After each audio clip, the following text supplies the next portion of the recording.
What's up, everybody? Hope you're having a great day. So I've been getting a lot of questions, and I've gotten a lot of questions about this safe here, and it's in the back of a lot of my videos here on the YouTube channel. And if you're out there trying to pick a safe for your house, you know, with the economy being the way it is, and you're worried about somebody breaking in your house or crime ticking up or wherever you might live that you want a safe, I figured that I would answer some of these questions just to make sure you don't make the mistakes that I made. Or I see a lot of people out there that have a misunderstanding of what you're actually getting with these safes, especially the ones in the big stores. Because with all the marketing out there and the things that they tell you, like rock solid doors and pry bar safety measures and all these things like that, but they'll still wind up looking like this, or they'll be cut into like this, and even the fancy ones like this can be opened. So I want you to know, and that's what I want to talk about in this video, that they can all be opened and they can all be broken,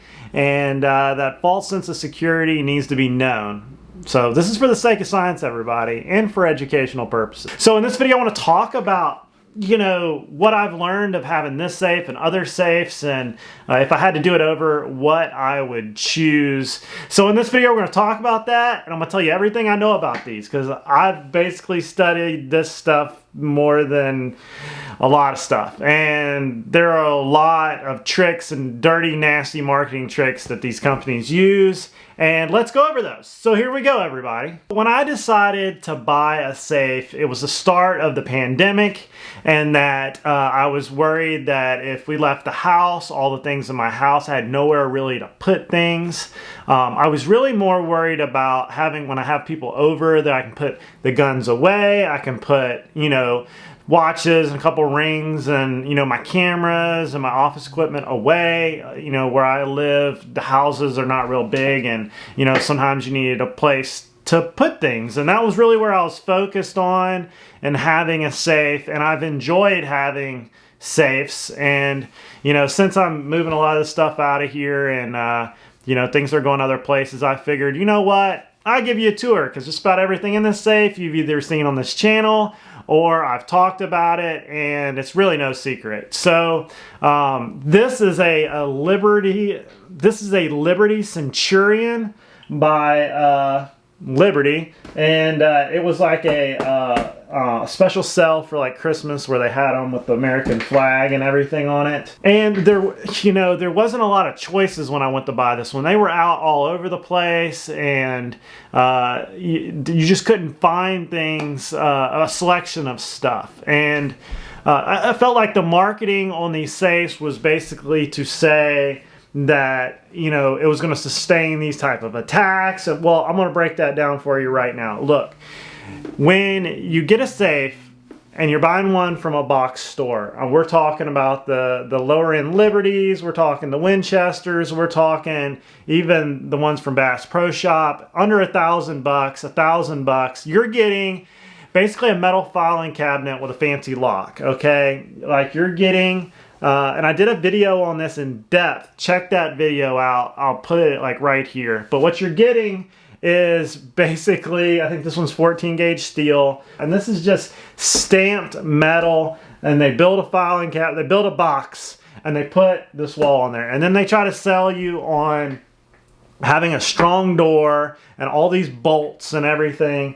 But when somebody goes to break open your safe, and I'm just going to throw this out there for scientific purposes, because there's this misconception of security, and I see it a lot in my neighborhood with their street lights, and worried about their street lights, and the street lights don't stop the crime. If not, there would be hardly no crime in Chicago, because there's so many lights, okay? When somebody goes to break in this, it's going to be somebody that's probably military age male, 25 years old or younger, or 30 years old. They're going to have probably had some construction experience, okay? And if you've ever remodeled houses or demolished anything, you have an idea of how to cut stamped sheet metal or nails or any type of metal. So the marketing basically says they're going to come in and do a pry bar attack on this thing.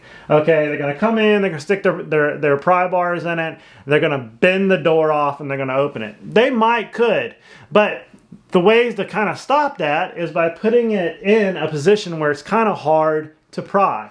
It's hard to pry from this side because I got a wall right there. The only weak spot is this side. And the door is not going to save you. If they really want to come in, cut into your safe, they're going to either use a Sawzall, or they're going to use a metal blade on a grinding wheel. And I'm going to put pictures here of all this stuff. I don't want you to think that these things are impenetrable, okay? They're just going to take a metal cutter and they're going to cut a hole in the side of it. They're going to grab your stuff and run back out. Most of the people will be in your house about less than 5 minutes. And if a guy shows up for more than 5 minutes and he's a professional, this thing's toast. Just about anything you sit here minus, for under $20,000 is going to be toast. If they're given enough time in your house, anybody can get into anything. You could get into a bank vault if you got all night to do it, okay? There's a guy that hacked a $20 million vault in like 2 minutes, and that was the best combination lock you could possibly buy, okay? So when you're looking at these, just know the limitations of what you're buying. So this one has, a good locker. It's got an average lock, and that really brings me to the next point is your lock is probably going to be the first thing that's going to give you problems. As a real estate agent, I see these left in houses all the time, and usually people don't have the codes, or somebody died and nobody has the code. So if you buy a really fancy one, odds are you're going to have to forcibly get in it anyways. And that's probably going to rob your wealth just as much as a thief, okay? So remember, what you are buying here is time. A cheap one versus an expensive one, all you're really buying is time.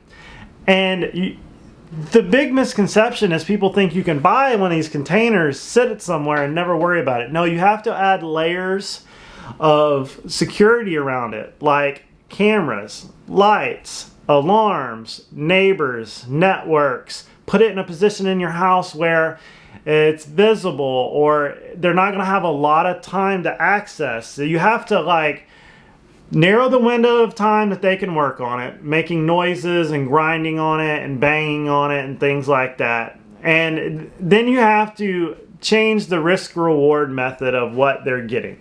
What's in this is not worth their time. They might as well just go get some scrap metal, because if I catch them, it's going to be their longest day and the worst day of their life. And then if they get in it, they're going to get some stuff that's really going to be hard to offload, and there's not a lot of money to it.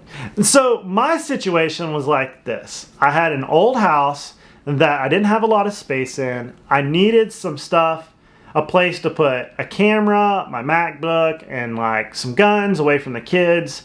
And I wanted it to be quasi-secure, where I had a good little feeling for walking away from the house for a few hours or a night. And my neighbors are, we know every neighbor. We have cameras 360 degrees. We have alarms. We have multiple places to put multiple things. And I could not see getting a Franklin or a Colonel or a Colonial or anything really big this far into my house. And because it would have had to come over my old wood floors that are 2x8s spanned, 10 feet. And they would have had to come up the stairs, and they would have had to, maneuver in it a lot of weight to right here. And I knew that it was going to be on a concrete floor next to a brick wall in a part of the house where fireproofing was not really going to be a big deal. The fire department is 2 minutes away. The sheriff's department is 2 minutes away. And the part of the house that it's going to sit in is not... You will know if somebody's beaten in here with a pry bar and a sledgehammer and trying to yank this thing out. And it's not in a part of the house where they could wrap a chain around it and yank it out the front door. So after I thought about all this, and I had multiple layers of security on top of my safe, I knew, you know what, whoever can cut into this thing at 14 gauge steel or whatever this thing is, the same saw and blade and angle grinder that they would use to get into this would be the same one that would cut the next level up steel and the next level up. I think it's 12 and 11 gauge. So what would cut into this, an angle grinder and a Sawzall, will also cut into the next level up Liberty safe and the next level up. And once they cut the steel and then they hit it with a sledgehammer, whatever concrete they put in between the walls can be penetrated given enough time. So I said, you know what, what's the risk reward? It's just like bicycle locks and people stealing bicycles.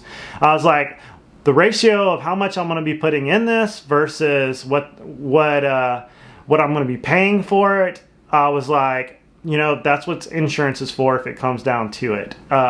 You know, $1,000 on $1,000 worth of guns, that 1-to-1 will probably work. In bike locks, it's the 10% rule. If you have a $1,000 bike, you need to at least spend $100 on a bike lock. So, you know, there is a cost analysis and how much work a crook would have to do to get what is worth, and then being able to offload it for pennies on the dollar. So I said, you know what, this is fairly hard to get into. They're going to do some grinding, and you know, they're not going to pry bar attack it like most likely like the marketers would say, you know, with their big fancy crowbars and big mean stuff on the commercials. They're going to take it and they're going to snip it there, and then they're going to open it up and they're going to walk out of here.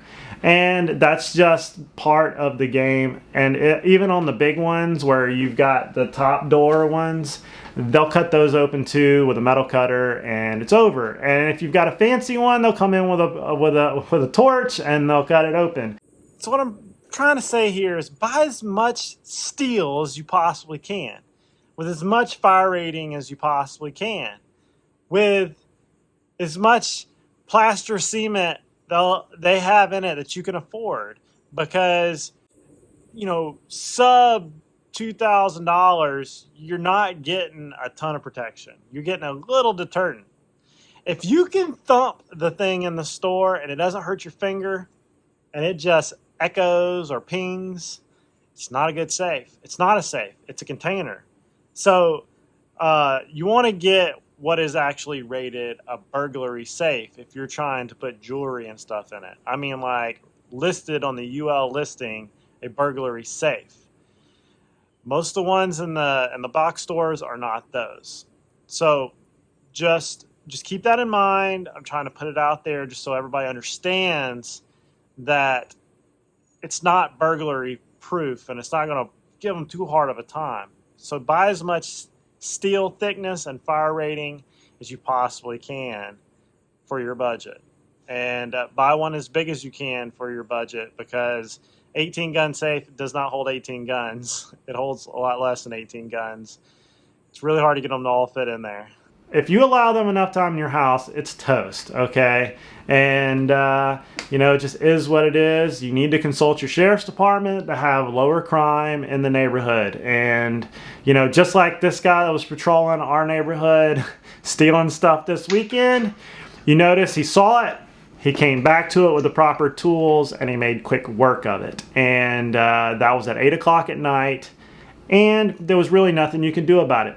And I'll say this, the sheriff's department is going to basically come in, make a report, send it to property crimes. If it's got a serial number, it'll go out to the pawn shops and be hard to offload. But other than that, that's why this keeps happening, because they don't do much to these petty criminals.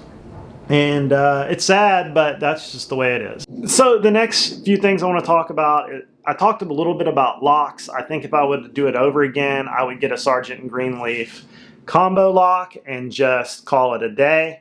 The problem is you can't change the locks on them, or the combination, without a locksmith. But with one of these, you can have multiple pins, and you can, my wife can do it very easily, and I don't have to worry about, you know, her not being able to do the combo.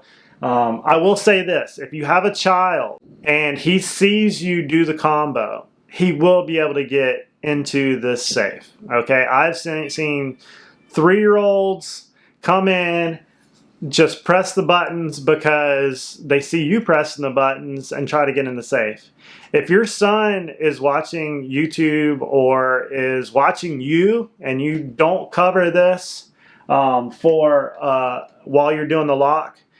He will be able to know your combo. It's not rocket science, and that is how children get shot or hurt or whatever, because people wind up leaving them loaded in here for easy access, and they don't realize kids still have the ability to get into these. So fire protection, that was another thing on my debate. Was I realized that if a fire hits this thing, my guns are toast, because the sheetrock that they put in here to make it fireproof is, I guess it's sheetrock. It's pretty much made like sheetrock.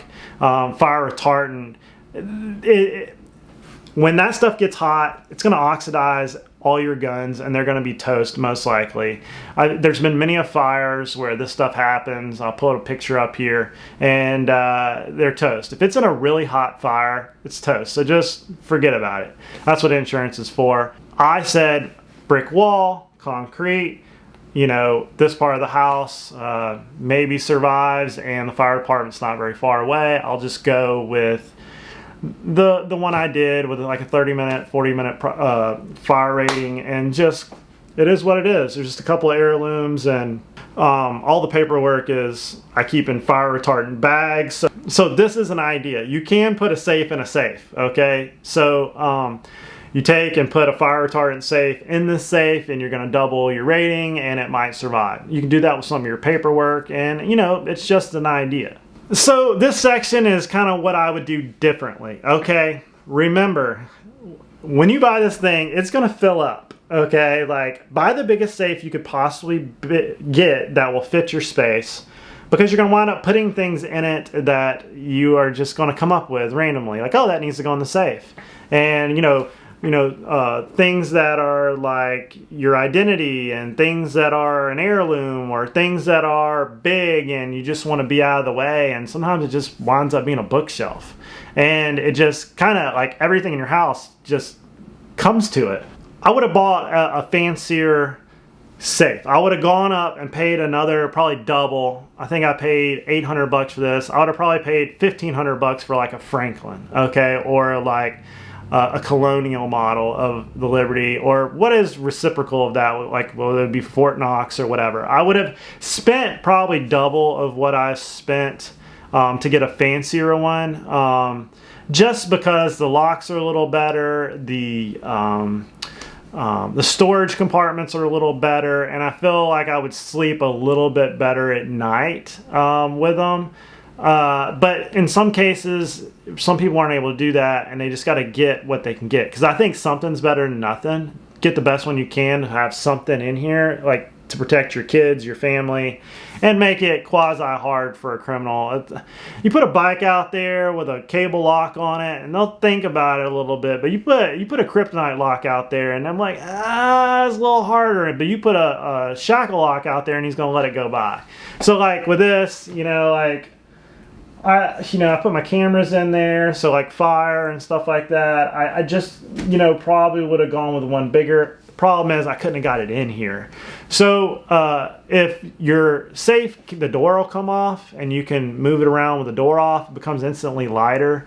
Or you can do this. You can have multiple safes.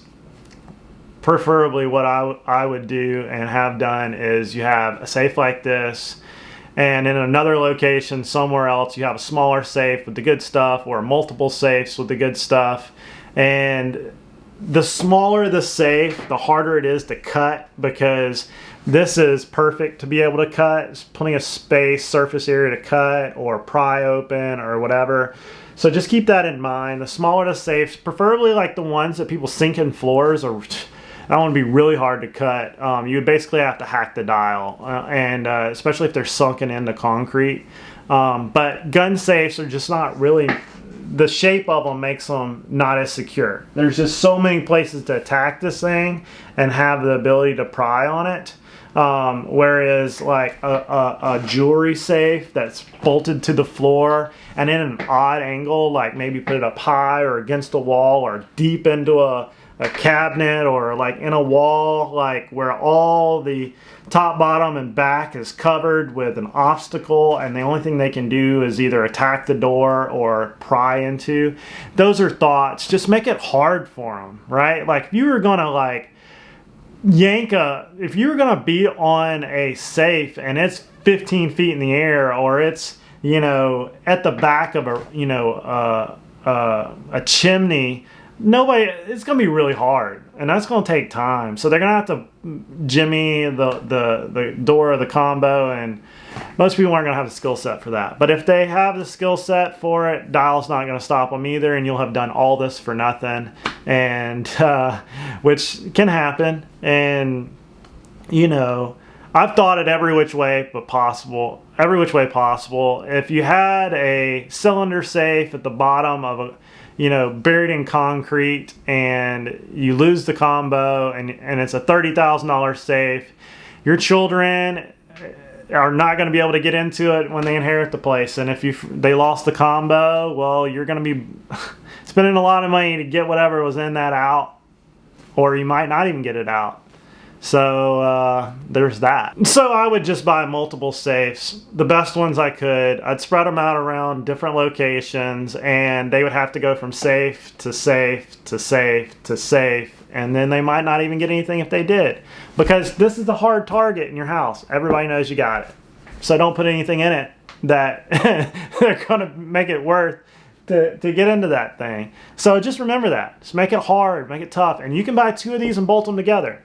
So here's another thought. If you move a lot, moving these is really a problem. So you can buy 2 small ones, bolt them together, and you can move them independently. Just unbolt them and take one out and then take the other one out, instead of having one ginormous one that you'll never move. One of the biggest things about real estate, and I'll put this here, is people will install these massive safes in their house and nobody can move it. All right, I sold a house with a piano the other day. Nobody could move the piano. It was huge, it was heavy, it was in the middle of these beautiful wood floors, and everybody was afraid it would scratch the floors if they moved this big old piano. Nobody wanted the piano. It didn't work. So, like, the house had this giant piano in the middle of it and was a major selling issue because we couldn't get out of the house. Same way with one of these. You put a giant Colonel or a Fat Boy in a certain part of your house and you sell it, and the next person doesn't want that giant safe in their house, you're going to have to pay to get it out. And they are heavy, especially if they're over 1,000 pounds. Getting that across the floors or out the door without breaking anything or breaking it, it's just a thought. It's a thought. So you got to weigh all these things. Okay, so I'm going to put the ratings and how they rate security containers and safes right here.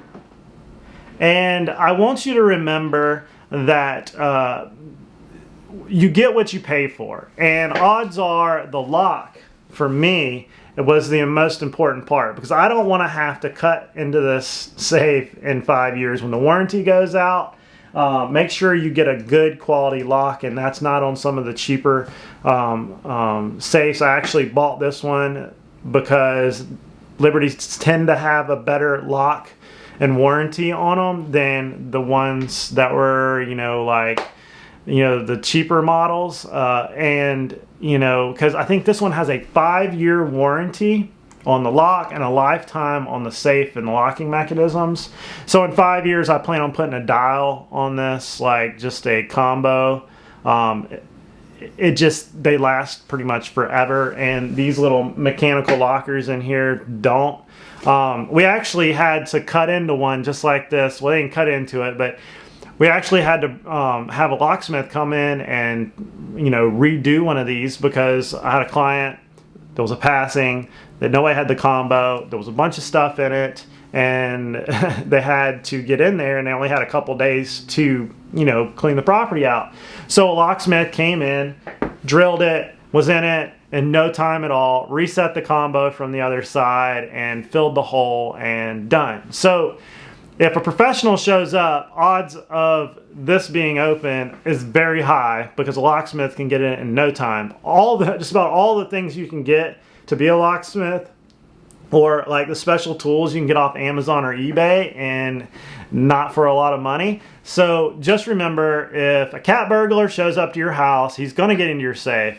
If a meth head gets into your house, he's probably might get into it given enough time and he's furious enough. But here's one thing you got to think of. If In the meanwhile, he's trying to get in this, and he destroys everything in your house, throwing this thing on its back, prying it open, beating the crap out of it, like hitting the wall while he's hitting this. Odds are the cost of your property being repaired is going to be far greater than what's in the safe, okay? And that's why I always say money goes in the bank or in the ground or someplace special. It doesn't go in the biggest target in your house for somebody to go into it. And just keep that in mind when you're buying one of these. Because if you put it close enough to the road, they're just going to wrap a chain around it and yank it right out of your house.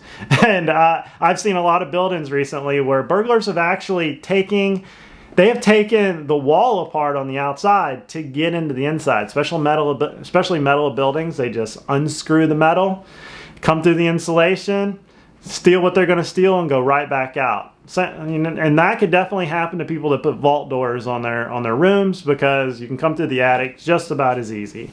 So you really got to think about all this when you're trying to come up with a security plan. You know, multiple safes, multiple locations, and just think of it that way. Buy the best one you can get for the money. Bolt it down, put it in a position where it's hard for them to deal with it. And if you were going to break into your own safe, how hard would it be? And if you answer these questions, odds are you're going to be fine. Just know that these things are not impenetrable and people will get into them. And if they're given enough time, it's toast. Even if you have an expensive one, as I've shown plenty of pictures on this video. And I hope it helps you. Please comment down below with your thoughts so everybody can learn, because when I was trying to pick a safe, I learned a lot from the comments. So I know the comment thread is going to be wild. It's going to be the wild, wild west. And I hope you like and subscribe, and maybe we'll do another video like this. I just wanted to put my thoughts out there so maybe it helps somebody. See you guys later.